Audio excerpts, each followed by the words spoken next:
चलिए आगे कुछ बेसिक चीजें पढ़ते हैं। हमारा 1.2 खत्म हुआ। अब 1.3 के पहले बहुत सारी अच्छी अच्छी चीजें आपको सीखने को मिलेंगी। पहला चीज देखिए क्या है, सशर्त कथन क्या होता है। तो हम इसको जानेंगे कि सशर्त कथन क्या होता है। तो जो कथन यदि तो के रूप में लिखा जाता है उन्हें सशर्त कथन कहते हैं। ज्यादातर देखिए अगर हम बोलते हैं तो हम बोलते समय यदि और तो के रूप में बोलते हैं। जैसे यदि तुम पढ़ाई करोगे तो पास हो जाओगे, तो बोला ना यदि तुम पढ़ाई करोगे तो तुम पास हो जाओगे। तो यदि भी बोला तो भी बोला, बराबर कि नहीं। यदि तुम ज्यादा खाओगे तो बीमार पड़ जाओगे, तो यदि तुम ज्यादा खाओगे तो बीमार पड़ जाओगे। तो हम बहुत सारे सेंटेंस ऐसे यदि और तो के रूप में बोलते हैं। इसी तरीके से गणित में भी जो कथन यदि और तो के रूप में बोला जाता है उसी को हम बोलते हैं सशर्त कथन। जो कथन यदि और तो के रूप में बोला जाता है उस कथन को क्या बोलते हैं, सशर्त कथन। सशर्त कथनों में क्या होता है, यदि से आरंभ होने वाले कथन को पूर्वार्ध कहते हैं और तो से आरंभ होने वाले कथन को उत्तरार्ध कहते हैं। तो जैसे यदि के बाद जो हम सेंटेंस बोलते हैं, जो वाक्य बोलते हैं, उसको पूर्वार्ध बोला जाता है। क्या बोलते हैं उसको, पूर्वार्ध। तो यदि के तुरंत बाद जो सेंटेंस बोला जाता है उसको बोलते हैं पूर्वार्ध। देखिए जरा नाम कठिन है। यदि के तुरंत बाद जो वाक्य बोला जाता है उसको क्या बोलते हैं, पूर्वार्ध। और तो के बाद जो वाक्य बोला जाता है उसको क्या बोलते हैं, उत्तरार्ध। पूर्वार्ध का मतलब होता है पहले, उत्तरार्ध का मतलब होता है बाद में। तो जो वाक्य पहले होता है यदि के तुरंत बाद रहता है उसको पूर्वार्ध बोलते हैं, और जो तो के तुरंत बाद रहता है उसको उत्तरार्ध बोलते हैं। जैसे देखिए यहाँ उदाहरण दिया, इससे समझ में आएगा। ये त्रिभुज की तीनों भुजाएं सर्वांगसम हो तो त्रिभुज के तीनों कोण भी सर्वांगसम होते हैं। अब ध्यान से देखना, यदि के बाद क्या बोला जा रहा है। यदि के बाद देखिए इतना बोला जा रहा है, त्रिभुज की तीनों भुजाएं सर्वांगसम हो। इसके बाद तो आ गया। तो यदि के बाद देखिए ये इतना सेंटेंस बोला गया, त्रिभुज की तीनों भुजाएं सर्वांगसम हो। तो यदि के बाद वाले वाक्य को क्या बोलेंगे, पूर्वार्ध। तो ये हमारा पूर्वार्ध हो गया। देखिए यहाँ पूर्वार्ध क्या हो गया, त्रिभुज की तीनों भुजाएं सर्वांगसम हो। तो यदि के बाद का ये जो वाक्य है इस वाक्य को क्या बोलेंगे, पूर्वार्ध। अब तो के बाद का देखते हैं। देखिए तो आ गया, तो के बाद का क्या बोला, त्रिभुज के तीनों कोण भी सर्वांगसम होते हैं। ये हो गया उत्तरार्ध। तो के बाद क्या आ रहा है, तो के बाद आ रहा है त्रिभुज के तीनों कोण भी सर्वांगसम होते हैं। तो देखिए उत्तरार्ध हो गया, त्रिभुज के तीनों कोण भी सर्वांगसम होते हैं। तो आपको अभी मैंने 3 चीज बताया, एक एक करके दिमाग में बैठाते चलेंगे तो फिर समझ में आएगा। एक का एक सब आएगा तो फिर नहीं समझ में आएगा। इसलिए पहले 3 चीज तुरंत दिमाग में अभी का भी बैठा लो। क्या क्या बताया, एक बताया मैंने सशर्त कथन। तो सशर्त कथन के लिए क्या बताया कि जो कथन यदि और तो के रूप में लिखा रहता है, मतलब ये कथन बोलते हैं, इसको क्या बोलते हैं, कथन। मतलब कोई बात हम बोलते हैं उसी को कथन बोला जाता है। नहीं तो आप बोलोगे कथन क्या होता है। कथन का मतलब अगर हम कोई बात कहते हैं तो उसी को कथन कहा जाता है। अब उस कथन को अगर हम यदि और तो लगा के बोलते हैं तो उस कथन को बोला जाता है सशर्त कथन। अब जैसे आप बोलो मैं पढ़ता हूं, तो यह सशर्त कथन नहीं होगा। क्यों, क्योंकि उसमें यदि और तो लगा ही नहीं। लेकिन आपने बोला यदि मैं पढ़ता हूं तो पास हो जाऊंगा, तो देखिए यहाँ पे आपने यदि और तो लगा दिया, तो यह सशर्त कथन है।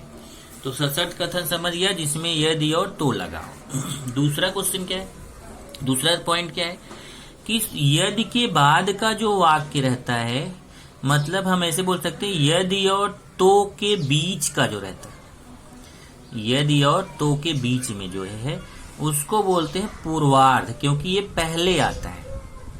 और तो के बाद जो आता है उसको बोलते हैं उत्तरार्ध, क्योंकि वो बाद में आता है। तो इसको याद करने का ये भी तरीका है। एक तो तरीका मैंने बताया, यदि के बाद वाले वाक्य को पूर्वार्ध बोलते हैं और तो के बाद वाले वाक्य को उत्तरार्ध बोलते हैं। दूसरा आप ऐसे बोल सकते हैं, जो यदि और तो के बीच में पहले आ रहा है उसको पूर्वार्ध बोलते हैं, और जो बाद में आ रहा है उसको उत्तरार्ध बोलते हैं। ठीक है, तो पहले जो आएगा उसको पूर्वार्ध, बाद में जो आएगा वाक्य उसको उत्तरार्ध। अब आता है विलोम कथन। विलोम कथन क्या होता है? दिए गए सशर्त कथन के पूर्वार्ध और उत्तरार्ध की अदला बदली करने पर प्राप्त कथन को मूल कथन का विलोम कहते हैं। अब क्या बोल रहे हैं? अदला बदली कर दो। किसको अदला बदली कर दो? पूर्वार्ध की जगह उत्तरार्ध लिख दो, उत्तरार्ध की जगह पूर्वार्ध लिख दो। मतलब जो पहले है उसको बाद में लिख दीजिए, जो बाद में उसको पहले लिख दीजिए।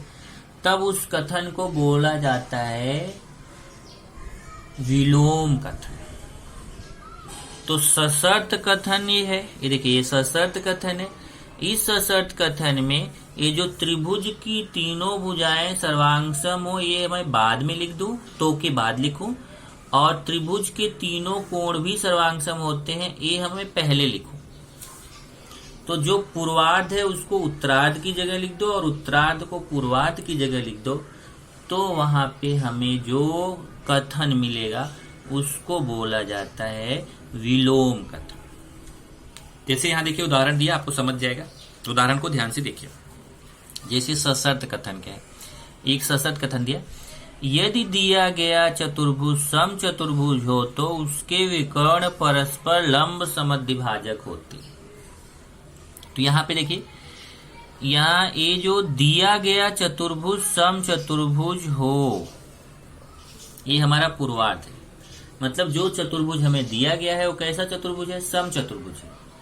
तो अगर वो सम चतुर्भुज है तो उत्तरार्ध क्या हो गया? अगर वो सम चतुर्भुज है तो उसके विकर्ण परस्पर लंब समद्विभाजक होते। मतलब इसमें क्या बोला है? इसमें बोला है कि अगर एक चतुर्भुज है, ये देखिए ये चतुर्भुज है अगर, और ये सम चतुर्भुज है, मतलब हमें सम चतुर्भुज पहले दिया हुआ है और बाद में बोलता है कि अगर ये सम चतुर्भुज है तो इसके विकर्ण, ये देखिए विकर्ण है, इसके विकर्ण लंब समद्विभाजक होंगे। विकर्ण क्या होंगे? लंब समद्विभाजक। ये उत्तरार्ध हो गया। तो सम चतुर्भुज, ये सम चतुर्भुज है, ये पूर्वार्ध हो गया, और इसके विकर्ण लंब समद्विभाजक है, ये उत्तरार्ध हो गया। अब हमें क्या करना है? ये विकर्ण लंब समद्विभाजक को पहले बोलना है और सम चतुर्भुज को बाद में बोलना है।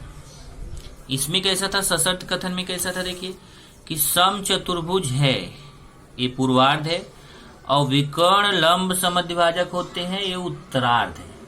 अब ये जो उत्तरार्ध है ये पूर्वार्ध की जगह आ जाएगा और पूर्वार्ध आके उत्तरार्ध की जगह आ जाएगा। मतलब कि विकर्ण लंब समद्विभाजक है, ये यहाँ आएगा, और चतुर्भुज सम चतुर्भुज है, ये बाद में आ जाएगा। तो देखिए विलोम कथन कैसे हुआ?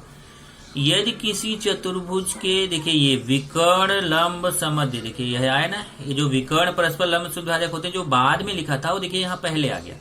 यदि किसी चतुर्भुज के विकर्ण परस्पर लंब समद्विभाजक हो, तो जो उत्तरार्ध था वो पहले आ गया ना पूर्वार्ध में, तो वह चतुर्भुज सम चतुर्भुज होता है। देखिए तो दिया गया चतुर्भुज सम चतुर्भुज हो। तो जो समझ में आया विलोम में क्या होता है? जो पूर्वार्ध है, ये जो पहले वाक्य लिखा, ये इसमें दो वाक्य रहता है हमेशा। तो जो यदि के बाद वाला वाक्य है इसको पूर्वार्ध बोलते हैं, और तो के बाद वाले वाक्य को उत्तरार्ध बोलते हैं। तो अब इसमें क्या होगा? पूर्वार्ध उत्तरार्ध की जगह चला आएगा और उत्तरार्ध पूर्वार्ध की जगह चला आएगा। पहला वाला वाक्य दूसरे की जगह आ जाएगा, दूसरा वाला पहले की जगह आ जाएगा। तो जो वहां पे कथन बनेगा, एक नया कथन बनेगा। इस कथन को, इस सशर्त कथन का विलोम कथन बोलते हैं। तो विलोम कथन क्या हो गया? यदि किसी चतुर्भुज के विकर्ण, देखिए ये इसको पहले बोलना है, विकर्ण परस्पर लंब समद्विभाजक हो तो वह चतुर्भुज समचतुर्भुज होता है। इसका मतलब देखिए इसको पहले बोल दिया। यदि किसी चतुर्भुज के विकर्ण लंब समद्विभाजक हो, इसको पहले बोला, विकर्ण लंब समद्विभाजक हो तो यह चतुर्भुज समचतुर्भुज होता है। देखिए समचतुर्भुज बाद में बोला, तो इसको बोलेंगे विलोम कथन। अब है सशर्त कथन। ये मतलब एक तो एग्जाम्पल दिया था, एक एग्जाम्पल और है। यदि कोई संख्या अभाज्य संख्या हो तो वह संख्या सम या विषम होती है। अब देखिए यदि के बाद ये आया कोई संख्या अभाज्य संख्या हो, ये हमारा पूर्वार्ध है, और फिर तो के बाद वह संख्या सम या विषम होती है, ये उत्तरार्ध है। तो पूर्वार्ध क्या हो गया, यदि कोई संख्या अभाज्य संख्या हो, और उत्तरार्ध क्या हो गया, वह संख्या सम या विषम होती है। तो इस तरीके से अब हमें क्या करना है, इसका विलोम कथन लिखना है। ये तो सशर्त कथन था जिसमें यदि के बाद वाले को पूर्वार्ध बोलेंगे, तो के बाद वाले को उत्तरार्ध बोलेंगे।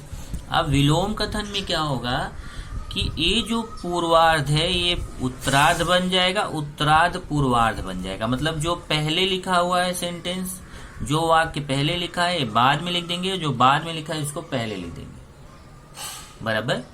अब सेम टू सेम यही नहीं बदल देते हैं, उसको बदलते समय ध्यान रखते हैं कि वो वाक्य का पूरा मीनिंग आना चाहिए। तो थोड़ा बहुत तो चेंजेस भी हो जाते। जैसे अब देखिए यदि कोई संख्या, अब यहाँ पे क्या बोला, इसमें बोलता अगर कोई संख्या अभाज्य है तो वह सम या विषम होती है। अब बोला यदि कोई संख्या सम या विषम हो तो वह अभाज्य होती है। अब सम या विषम को पहले बोलना है, अभाज्य को बाद में। तो यहाँ देखिए यदि कोई संख्या सम या विषम हो तो वह संख्या अभाज्य संख्या होती है। यहाँ अभाज्य संख्या पहले दिया था, सम या विषम बाद में दिया था। और विलोम कथन में कैसा हो गया कि फिर से देखिए सशर्त कथन में अभाज्य संख्या पहले दिया था और सम या विषम बाद में, और विलोम कथन में सम या विषम पहले दे दिया, अभाज्य संख्या बाद में। पूर्वार्ध जो था उत्तरार्ध बन गया, उत्तरार्ध जो था वो पूर्वार्ध बन गया। देख लीजिए पूर्वार्ध जो था अभाज्य संख्या वो उत्तरार्ध बन गया, बाद में आ गया, और जो उत्तरार्ध था सम या विषम वो पूर्वार्ध बन गया। इस तरीके से इसको बोला जाता है विलोम कथन। अब यहाँ एक पॉइंट इसने दिया है, याद रखिएगा। यदि सशर्त कथन सत्य हो तो उसका विलोम भी सत्य होगा, ऐसा जरूरी नहीं है। अगर कोई सशर्त कथन है वो सत्य है तो उसका विलोम भी सत्य होगा, ऐसा जरूरी नहीं है।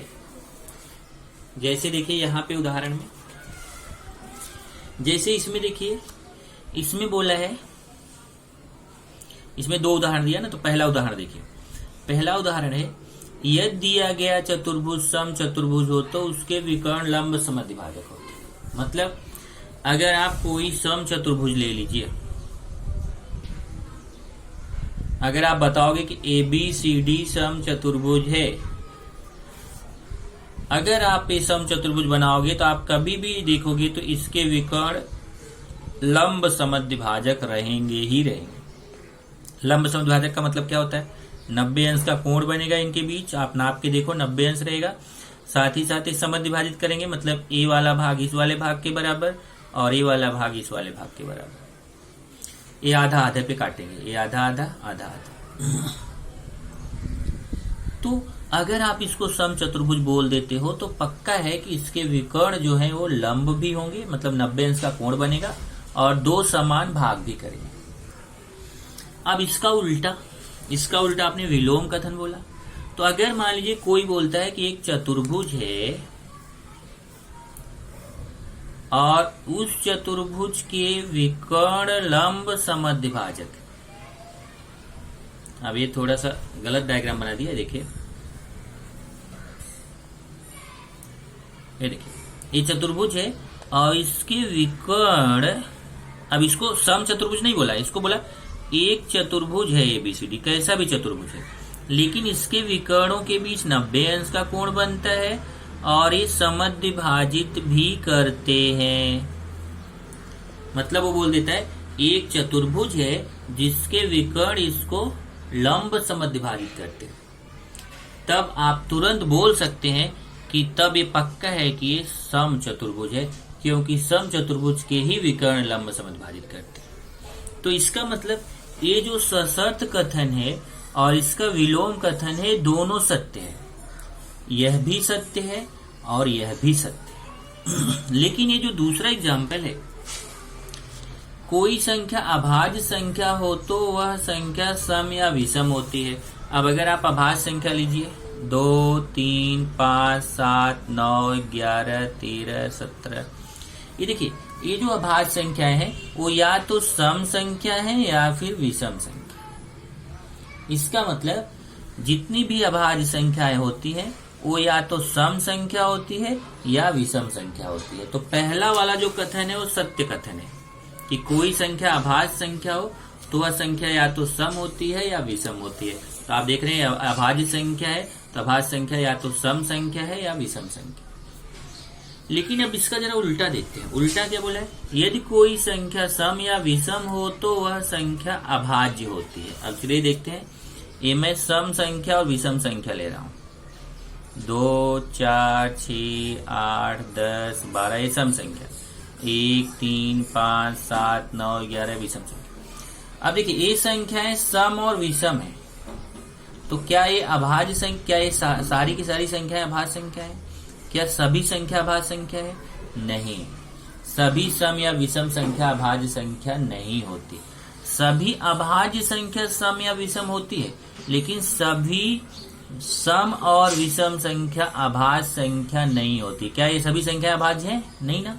ये देखिए सब कटती हैं। अभाज्य का मतलब वो कटनी ही नहीं चाहिए, तो ये तो कट रहा है। 4 कट रहा है, 6 कट रहा है, 8 कट रहा है, यहाँ देखिए 9 कट रहा है। तो सारी संख्याएं जो सम या विषम है वो अभाज्य नहीं होती है।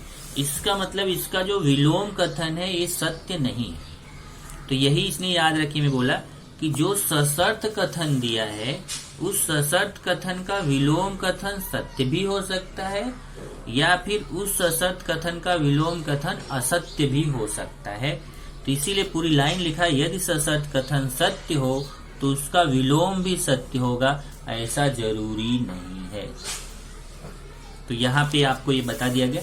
आगे कुछ बेसिक्स और हैं जो हम लोग अगले लेक्चर में कंफर्म करेंगे।